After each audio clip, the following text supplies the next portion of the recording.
I'm not saying all endocrinologists are bad. There are some out there that are great, but I am going to suggest that you will probably get better care from another type of doctor if you have a thyroid problem. I know this may sound controversial, but my experience suggests that thyroid patients will not get the specialized care that they think they will by going to see one. And there are other types of doctors out there that are more informed and more likely to use the treatments that will help you feel better. Here's why. Reason number one, endocrinologists will not order the right thyroid lab tests. At most, your endo is likely to order what's called a TSH with reflex to free T4. This particular lab test evaluates your TSH and only then orders the free T4 if there's something wrong with the TSH. But here's the problem. This assumes that the TSH is the best way to measure thyroid function, and that the other thyroid lab tests are simply not needed. While it is true that the TSH is the most sensitive marker of thyroid hormone on the pituitary gland, other thyroid lab tests can provide tons and tons of useful information to thyroid patients. Some of the tests I'm referring to here include free T3,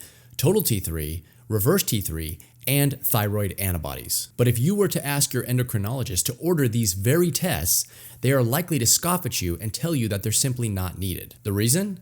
They don't care about the results. Having abnormal thyroid antibodies, for instance, won't change the fact that they want to give you levothyroxine. But what about if you have a low total T3? That doesn't matter either. They're still going to give you levothyroxine with another side of levothyroxine. But this is becoming a big problem because meta-analyses have looked at multiple randomized controlled trials and have shown that thyroid patients, over 50% of them, have a clear preference for combination thyroid medications, including T4 and T3. But guess what?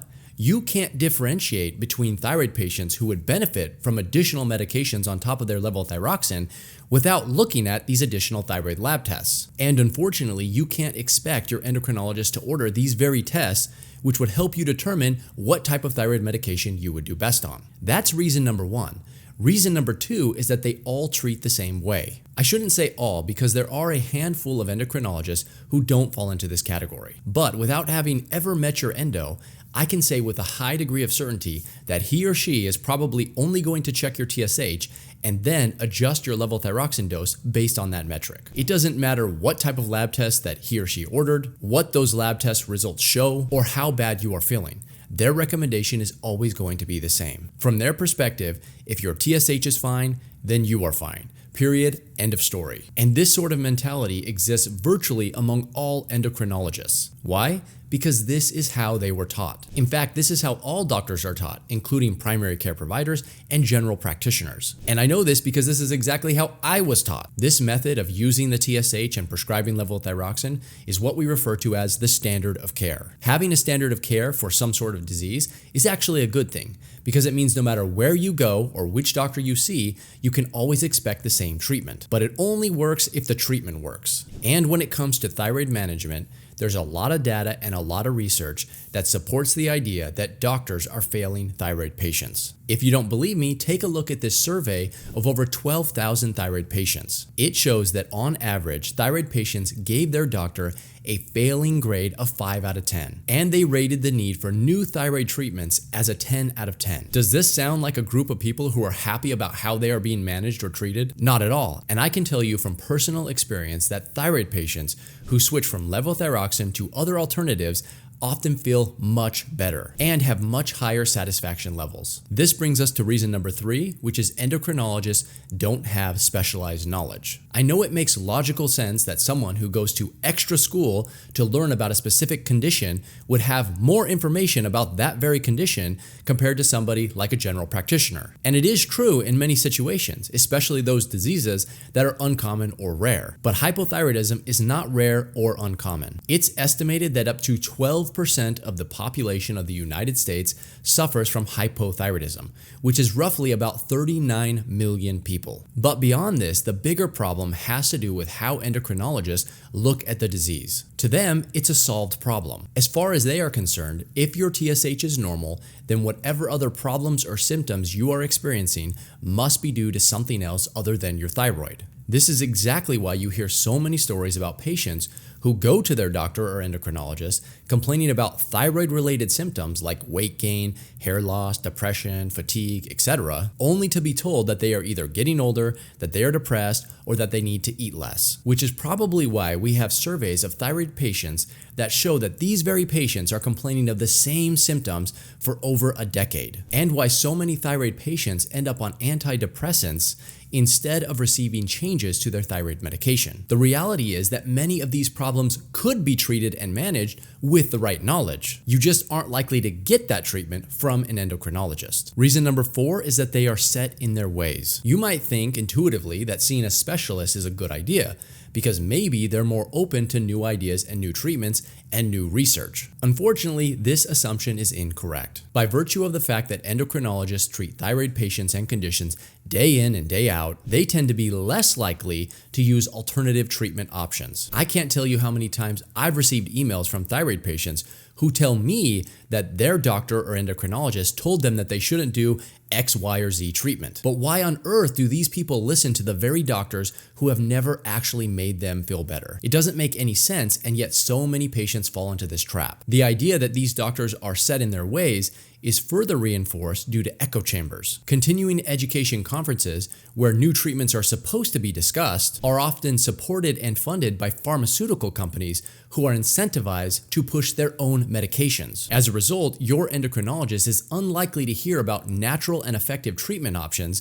like changing your diet, exercising regularly, and even getting more sleep, even though these things have a profound impact on how you feel. It's my experience that doing these things can actually help you feel better than changing or tweaking your thyroid medication dose. But when was the last time that your endo asked you about any of these things? Or instead, did they just check your TSH and then adjust your level of thyroxine up or down? If you're like most thyroid patients, then you receive the latter, not the former. Reason number 5 is that you won't be able to change their mind. This one is kind of an extension of number 4, but it's a little bit different. Many thyroid patients get excited when they hear information like this. They think that if they take it to their doctor, that they will be both happy to receive it and likely to change what they're currently doing. But again, unfortunately, this couldn't be farther from the truth. Listen to this story that happened to me as an example. When I was in my first year practicing medicine out of residency, I was treating a husband and wife, and we had some amazing success. Collectively, they lost some 50 plus pounds. They had more energy than they could ever remember. They were able to get off several of their medications for things like high blood pressure and cholesterol, and they were overall just doing fantastic. They were obviously pretty excited about this,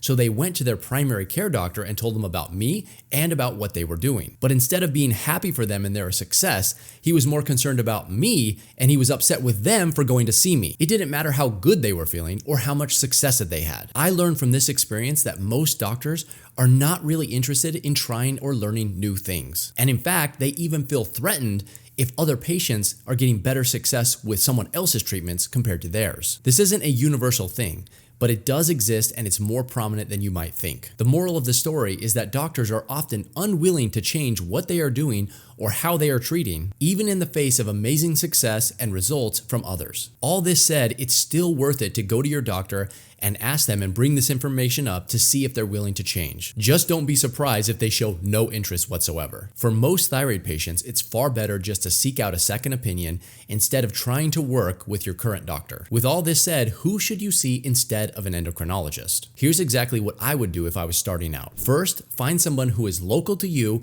and someone who takes insurance. This will probably be your primary care physician. Test the waters to see if they are open to new therapies, if they're willing to try natural treatments, and if they're willing to order a more comprehensive thyroid lab test. For most people, you'll find that your doctor is not going to be completely receptive to all of these things, but they may be willing to work with you a little bit. If they are, stick with them for about 3 to 6 months to see if you can get improvement. If they aren't willing to work with you, then just move on and find a new doctor. As far as which doctor to see, here are the ones where you will find the most success. Doctors who specialize in anti-aging medicine, doctors who specialize in bioidentical hormone replacement therapy, doctors who specialize in functional medicine or integrative medicine, and naturopaths or doctors of natural medicine. The biggest downside to seeing these doctors is that they are typically expensive and they do not usually take insurance. In addition, they may not even be local to you depending on where you live. But in my opinion, the price is often worth it, especially if it helps you get rid of lingering symptoms like weight gain, depression, hair loss, fatigue, and other thyroid-related symptoms. Let me leave you with this thought. No one cares more about your life and your symptoms than you do. And when you put how you feel in the hands of someone else, you won't get anywhere near the same level of care that you would give yourself. While some of this may sound discouraging,